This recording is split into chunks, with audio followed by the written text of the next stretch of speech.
Eu quero falar sobre 3 coisas que devem fazer parte dessas novas criaturas.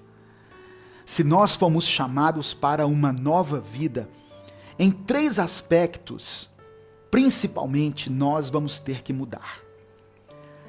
A primeira coisa que precisa mudar em nós é a maneira como nós nos relacionamos com Deus.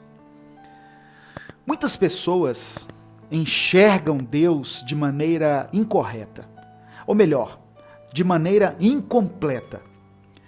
Muitos imaginam um Deus que é somente amor, um Deus que no final vai perdoar todo mundo, que vai fazer vista grossa para tudo, para os nossos pecados, e vai abrir as portas do céu e colocar todo mundo lá dentro. Deus é amor, sim, mas Ele também é um Deus justo.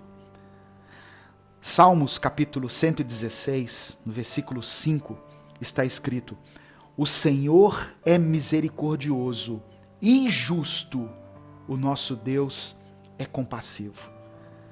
Nós não podemos separar a justiça de Deus da misericórdia dele.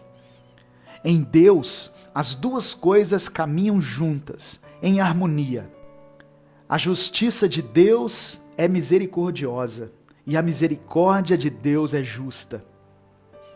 Em Efésios capítulo 2, no versículo 4 e 5, está escrito assim: Todavia, Deus, que é rico em misericórdia, pelo grande amor com que nos amou, deu-nos vida, juntamente com Cristo, quando ainda estávamos mortos em transgressões. Pela graça, vocês são salvos. Quem é nova criatura tem temor de Deus no seu coração, o que significa que tem reverência pelo Espírito Santo e pela palavra do Senhor. Significa que a pessoa não somente ouviu a palavra, mas que também guardou ela no coração. Salmos capítulo 119, versículo 11, o salmista diz assim: Escondi a tua palavra no meu coração para eu não pecar contra ti. A nova criatura, então, ela tem essa visão correta de Deus. Um Deus que é amor, que entregou seu filho por amor, mas um Deus que é justo. Você precisa levar esse Deus a sério. Você precisa considerar o Espírito Santo como uma pessoa que está ao seu lado o tempo todo. Tem gente que fica constrangido com a presença de alguém e deixa de pecar por causa disso, mas não considera a presença de Deus na vida dela. Você precisa ter Deus como o seu Senhor verdadeiramente. A segunda coisa que precisa ser renovada na vida daqueles que aceitaram a Cristo é a maneira como nos relacionamos com o pecado. Quem é nova criatura não deve mais compactuar com o pecado. O pecado, ele vai acontecer sim, mas será como um acidente. Não deve mais ser uma prática na vida do cristão. Antes de nós conhecermos a Cristo e a palavra de Deus, nós não dávamos a devida importância à questão da santidade. Nós não reconhecíamos que o pecado nos afasta de Deus. Só que agora nós aprendemos essas coisas. Agora nós temos o Espírito Santo dentro de nós. E Ele é quem nos convence do pecado, da justiça e do juízo. Meu irmão, minha irmã, não adianta você ir na igreja todo domingo, orar, cantar louvores a Deus, ofertar, dar ali o seu dízimo, mas durante a semana continuar cometendo os mesmos pecados, continuar levando a mesma vida de pecado que você levava antes.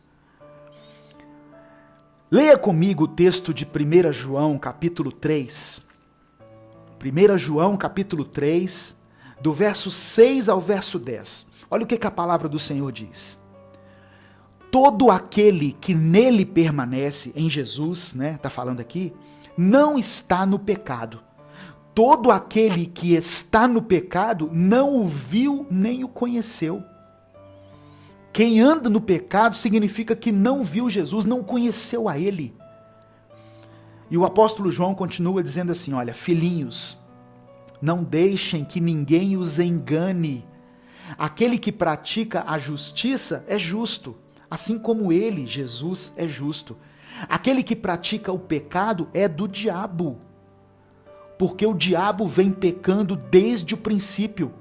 Para isso, o Filho de Deus se manifestou para destruir as obras do diabo. Todo aquele que é nascido de Deus não pratica o pecado. Verso 9.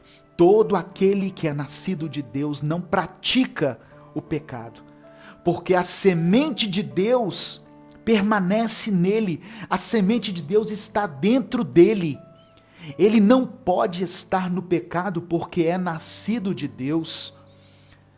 O pecado vai ser um acidente na sua vida. Se você tem permanecido na prática do pecado, a Bíblia está dizendo que você é do diabo. E o verso 10 fala assim, desta forma sabemos, João está dizendo assim, dessa maneira nós conseguimos identificar quem são os filhos de Deus e quem são os filhos do diabo. Quem não pratica a justiça não procede de Deus, e também quem não ama seu irmão. Amém, meu irmão? Você recebe essa palavra aí em nome de Jesus?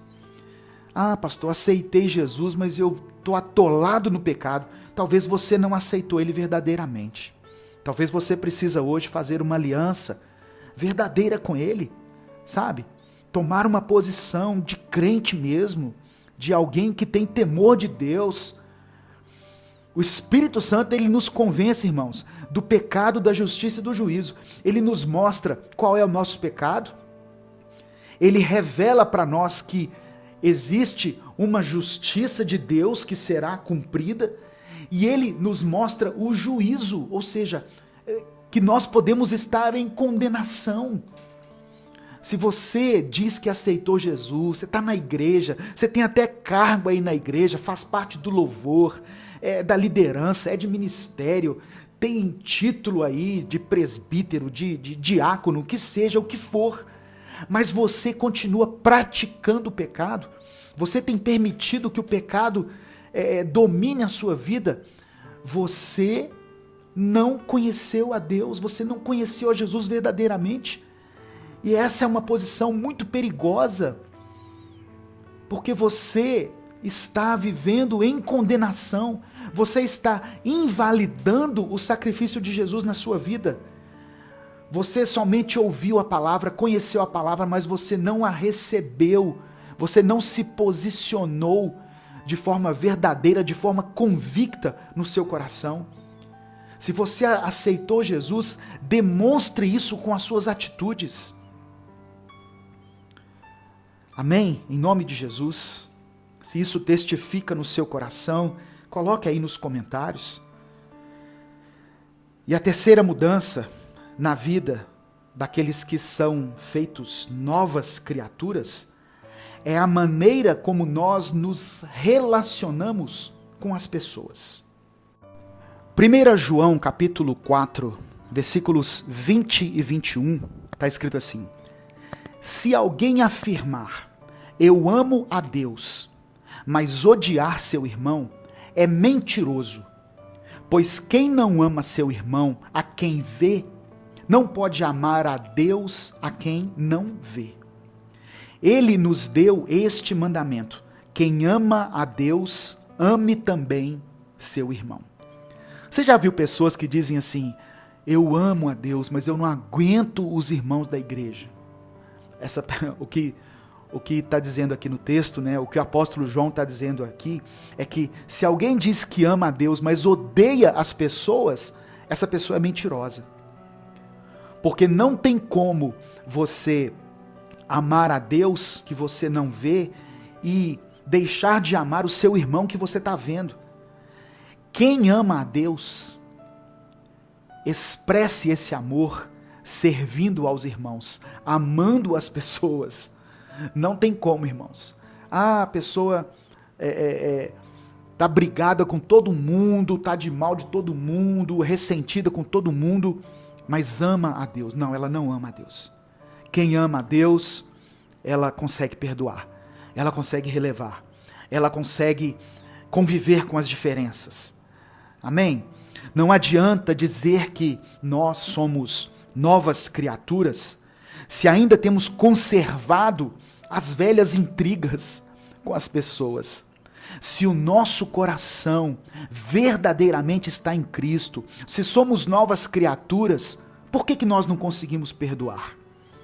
É porque nós não tivemos ainda a dimensão do tamanho do perdão que recebemos de Deus. Por que ainda temos tanto ressentimento? Temos que pedir a Deus que mude o nosso coração, que transforme a nossa mente, para que nós possamos enxergar as pessoas da maneira como Deus as enxerga, com olhos de amor e de misericórdia. Meu querido irmão, minha querida irmã, Deus quer estabelecer um tempo novo na sua vida. As coisas velhas, Deus quer virar a página. Deus quer fazer de você uma nova criatura. Peça ao Senhor para que Ele se revele a você, para que você o conheça de uma forma verdadeira, única, e não da maneira como o mundo ou a religião apresentaram Ele a você.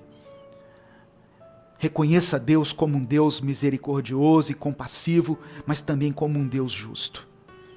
Peça ao Senhor para que você consiga abandonar definitivamente o pecado na sua vida.